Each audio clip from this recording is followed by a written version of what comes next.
말씀과 함께하는 하루. 오늘의 말씀. 창세기 4장 1절에서 12절. 하나님이 받으시는 예배를 드리고 있습니까? 공부는 정말 열심히 하는데 성적이 잘 안 나오는 아이들이 있습니다. 이런 아이들의 특징은 선생님 얘기는 잘 안 듣고 자기 열심으로만 공부한다는 것입니다. 예배의 주인공은 하나님이십니다. 내 열심보다 중요한 것은 하나님이 무엇을 원하시느냐는 것입니다. 오늘 말씀에서 하나님은 아벨의 예배는 받으셨지만 가인의 예배는 받지 않으셨습니다. 두 사람의 예배에는 어떤 차이가 있었을까요? 1절에서 5절. 아담이 그의 아내 하와와 동침하매 하와가 임신하여 가인을 낳고 이르되 내가 여호와로 말미암아 득남하였다 하니라. 그가 또 가인의 아우 아벨을 낳았는데 아벨은 양치는 자였고 가인은 농사하는 자였더라. 세월이 지난 후에 가인은 땅의 소산으로 제물을 삼아 여호와께 드렸고 아벨은 자기도 양의 첫 새끼와 그 기름으로 드렸더니 여호와께서 아벨과 그의 제물은 받으셨으나 가인과 그의 제물은 받지 아니하신지라. 가인이 몹시 분하여 안색이 변하니 하나님의 말씀에 불순종함으로 하나님과 영적으로 단절된 인간은 제사를 통해 하나님께 나아가야 했습니다.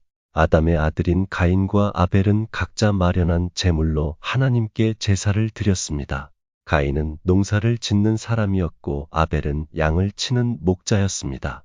이들은 각자의 수고로 얻은 것들을 하나님께 드리며 예배했습니다.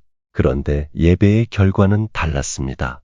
아벨의 제물은 받으셨지만 가인의 제물은 받지 않으신 것입니다. 제물의 문제 때문에 받지 않으셨다고 주장하는 사람도 있습니다.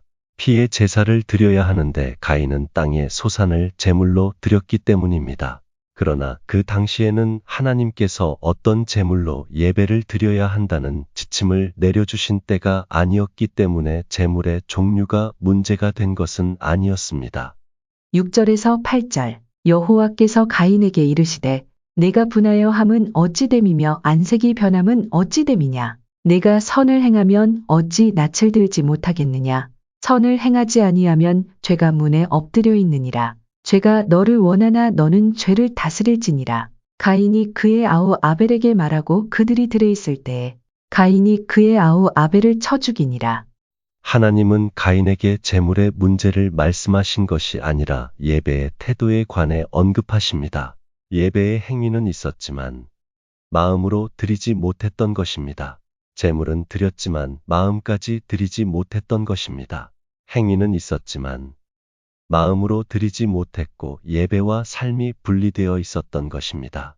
히브리서 11장 4절을 보면 믿음으로 아벨은 가인보다 더 나은 제사를 하나님께 드림으로 의로운 자라 하시는 증거를 얻었으니 하나님이 그 예물에 대하여 증언하심이라. 그가 죽었으나 그 믿음으로써 지금도 말하느니라 라고 말씀합니다. 히브리서 기자는 아벨이 믿음으로 가인보다 더 나은 제사를 드렸고 이로써 하나님께 의로운 자라고 인정받았다고 했습니다. 히브리서 11장 6절을 보면 믿음이 없이는 하나님을 기쁘시게 하지 못하나니 라고 말씀합니다. 하나님을 기쁘시게 할 수 있는 것은 하나님을 향한 믿음밖에 없습니다. 가인의 제사는 마음은 없고 모양만 있었습니다. 가인의 제사는 하나님을 향한 믿음의 표현이 아니라 형식적이고 습관적인 행위에 불과했습니다. 그는 제사를 통해 하나님이 주시는 복만 받고 싶어 했습니다. 신앙이 없는 사람에게 제물은 신을 조종해서 자신의 필요를 얻으려는 수단일 뿐입니다. 가인의 제물도 욕망의 도구에 불과했습니다. 그는 하나님이 무엇을 원하시는지에는 관심이 없었습니다. 그래서 자신의 제사가 하나님께 거절당하자 분노에 못 이겨 동생 아벨을 죽이고 말았던 것입니다. 그로 인해 가인은 하나님의 책망과 심판을 받게 되었습니다.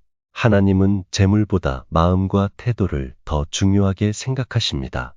성도는 믿음과 순종으로 하나님 앞에 나아가야 합니다. 9절에서 11절.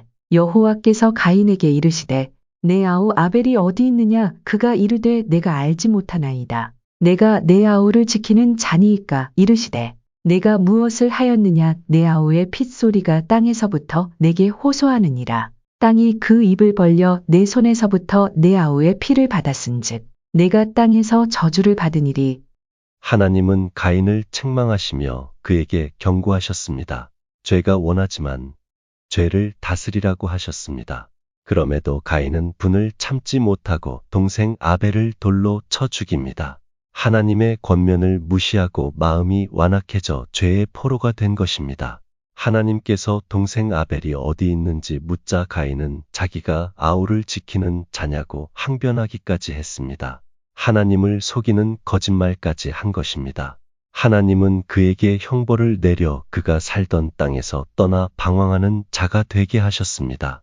죄는 하나님과의 관계를 깨뜨릴 뿐만 아니라 형제와 이웃과 가정을 파괴하며 자신의 인격마저 파멸에 이르게 합니다. 가인은 죄에 대한 하나님의 형벌 때문에 두려움 가운데 살아야 했습니다. 그러므로 성도는 죄를 미워해야 합니다. 죄를 범했을 때는 즉시 회개해야 합니다. 하나님은 가인에게 회개할 기회를 주셨지만 가인은 그것을 듣지 않고 범죄함으로 결국 불의한 자들의 조상이 되고 말았습니다. 요한복음 4장 14절을 보면 하나님은 영이시니 예배하는 자가 신령과 진정으로 예배할지니라 라고 말씀합니다. 신령과 진정은 마음의 중심을 하나님께 두는 것을 말합니다. 하나님께 예배할 때 사람 중심이 아닌 하나님 중심의 예배를 드려야 합니다. 참된 예배가 참된 생명을 얻습니다. 내 삶을 향한 하나님의 뜻을 바르게 분별하여 하나님을 기쁘시게 하는 예배자로 살게 하소서.